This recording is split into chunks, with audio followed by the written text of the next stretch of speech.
যে পাকিস্তান এবং বাংলাদেশ দুটো মিলে যদি তারা আমাদের সেভেন সিস্টার বা চিকেন লেগ দখল করতে আসে, তাও মনে হয় কোনো মতেই সম্ভব না। আমাদের ভারতবাসী হিসাবে আমরা যে সামরিক শক্তি নিয়ে পৃথিবীর মধ্যে আছি, বাংলাদেশ পাকিস্তান যৌথভাবে চেষ্টা করলেও তাদের 25%, আমরা 75% সামরিক শক্তি নিয়ে আমরা আছি, ভবিষ্যতেও থাকবো। কাজেই আমাদের ভারতবর্ষের কোনো মানুষের, বাংলার কোনো মানুষের বাংলাদেশ আমাদের সেভেন স্টার বা চিকেন লেগ দখল করবে, এটা স্বপ্নেও ওদের দিবা স্বপ্ন হয়েই থাকবে।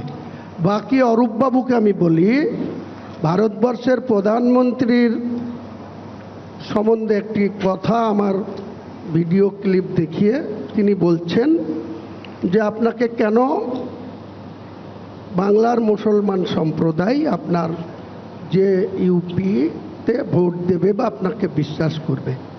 আপনাদের দলের অন্ততপক্ষে 6-7 জন মন্ত্রী আছেন, একজন জনাব ফিয়াদ হাকিম, একজন জাভেদ খান, গোলাম রব্বানি, সিদ্দিকুল্লাহ চৌধুরী, তারপরে মালদার সাবিনা ইয়াসমিন, রঘুনাথগঞ্জের আখরুজ্জামান, আর একজন তজমুল হক। এই 7 জন মন্ত্রীকে একদিকে দাঁড় করিয়ে দেন, দিয়ে জানুয়ারি 2026-এর মধ্যে একটা ডেটে আমি সজলবাবুর সঙ্গে সাহায্য চাইছি, কারণ আমি 22 তারিখের মিটিং করতে গিয়ে দেখেছি, আমি 1 মাস আগে ঘোষণা করেছিলাম বহরমপুরের কোনো একটি জায়গায় আমি 22 তারিখে আমার নতুন দলের সূচনা করব।